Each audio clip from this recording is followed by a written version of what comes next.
ஒரு ஊர்ல ஒரு பாட்டி இருந்தாங்க.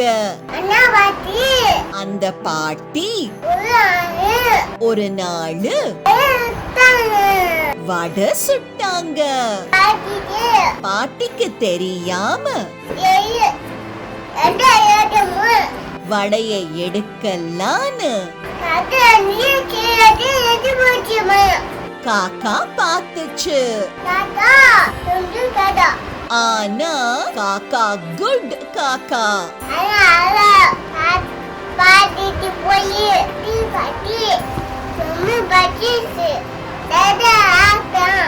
அதனால பாட்டி கிட்ட போய், பாட்டி பாட்டி எனக்கு ரொம்ப பசிக்குது, ஒரு வடை தரீங்களா?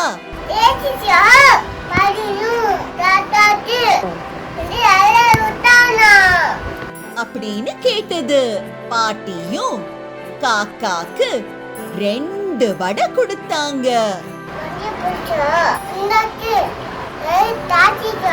காக்கா பறந்து போய் மரத்து மேல உட்கார்ந்து வடைய சாப்பிட ஆரம்பிச்சது.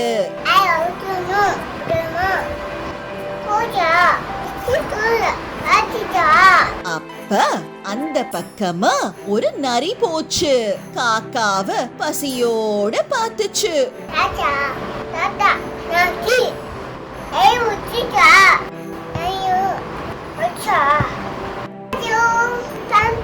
உடனே காக்கா நரிக்கு இன்னொரு வடைய கொடுத்துடுச்சு. காக்காவும் நரியும் வடைய ஹாப்பியா சாப்பிட்டுட்டு தேங்க்யூ நண்பா அப்படின்னு சொல்லிக்கிட்டாங்க. கதை முடிஞ்சிடுச்சு.